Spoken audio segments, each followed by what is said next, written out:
नमस्कार साथियों, आपका स्वागत है हमारे भक्ति चैनल पर। आज हम आपको सुनाने जा रहे हैं एक दिव्य और अद्भुत कथा, शिव तांडव सतोत्तम की कथा। यह सतोत्तम केवल एक प्रार्थना नहीं बल्कि भगवान भोलेनाथ की महानता का अनंत गुणगान है। इसे लिखने वाले महान राक्षस राज रावण हैं। आप सब जानते हैं कि भगवान शिव को प्रसन्न करना जितना सरल है उतने ही कठिन भी, और यही रहस्य छुपा है शिव तांडव स्तोत्रम की कथा में। आइए इसे विस्तार से जानते हैं। शिव तांडव स्तोत्र की उत्पत्ति कैसे हुई। कहानी त्रेता युग की है। रावण, जो लंका का राजा था, भगवान शिव का परम भक्त था। वह महादेव को प्रसन्न करने के लिए एक कठिन तपस्या करता रहता। एक बार रावण कैलाश पर्वत पहुंचा, जहां भगवान शिव माता पार्वती के साथ विराजमान थे। अहंकारी रावण ने अपने बल का प्रदर्शन करते हुए कैलाश पर्वत को ही उठाने का प्रयास किया। अपनी शक्ति से उसने पूरा पर्वत हिलाना शुरू कर दिया। भगवान शिव यह देख मुस्कुराए। उन्होंने अपने पाँव का अंगूठा जरा सा दबाया और पूरा कैलाश पर्वत पुनः अपनी जगह स्थिर हो गया। उस दबाव में रावण का हाथ पर्वत के नीचे दब गया। रावण पीड़ा से चिल्लाया, परंतु पर्वत हिला नहीं। तभी उसे समझ आया कि यह कोई साधना नहीं, पर्वत नहीं, बल्कि स्वयं महादेव का निवास है। तब उसने वही भगवान शिव की स्तुति प्रारंभ की। रावण का स्तुति गान सुने। रावण ने अपने 10 मुखों से भगवान शिव की महिमा गानी। उसने इतना अद्भुत और शक्तिशाली स्तोत्र रचा कि पूरा ब्रह्मांड शिवमय हो गया था। यही स्तोत्र आगे चलकर शिव तांडव स्तोत्र के नाम से प्रसिद्ध हुआ।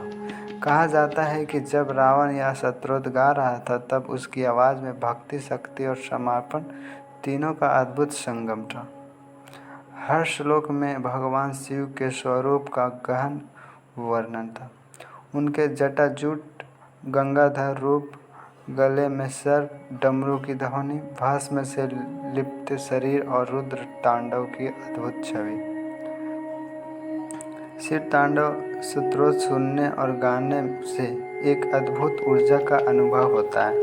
ऐसा लगता है जैसे पूरा ब्रह्मांड भगवान शिव के तांडव नृत्य की लय की नृत्य कर रहा है। कहा जाता है कि इस स्तोत्र का नियमित पाठ करने से भय दूर होता है, मन को शांति मिलती है, नकारात्मक ऊर्जा समाप्त हो जाती है और जीवन में सफलता की राह खुलती है। भगवान शिव का तांडव स्तोत्र में भगवान शिव के तांडव नृत्य का विशेष वर्णन है। तांडव केवल एक नृत्य नहीं बल्कि ब्रह्मांड के सृजन और संहार का प्रतीक है। जब भगवान शिव तांडव करते हैं तो उसमें उनकी शक्ति, करुणा और रौद्र तीनों रूप एक साथ प्रकट होते हैं। उनका यह नृत्य हमें सिखाता है कि जीवन में परिवर्तन होते रहता है, सृजन और विनाश दोनों साथ चलते हैं। रावण की भक्ति सुने। भले ही रावण अहंकारी था, परंतु उसकी भक्ति सच्ची थी। जब वह स्तोत्र गा रहा था, तब उसकी पीड़ा, उसका समर्पण और उसका प्रेम सब शिवमय हो चुका था। भगवान शिव उसकी स्तुति से प्रसन्न हुए और उसे वरदान दिया। इसी कारण रावण को रावणेश्वर कहा जाता है, यानी शिव का परम भक्त। शिव तांडव का स्तोत्र का अर्थ समझिए। स्तोत्र के प्रत्येक श्लोक में भगवान शिव के स्वरूप का जीवंत चित्रण है। जटाओं से बहती गंगा, डमरू की गूंज ध्वनि, भस्म से सना हुआ शरीर, गले में सर्प की माला और चंद्रमा से सुशोभित मस्तक, यह सब मिलकर महादेव के अद्वितीय स्वरूप को प्रकट करता है। इस प्रकार शिव तांडव स्तोत्र न केवल कि भक्ति का प्रतीक है, बल्कि यह समापन मानव जाति को यह सिखाता है कि सच्चे समापन से भगवान अवश्य प्रसन्न होते हैं।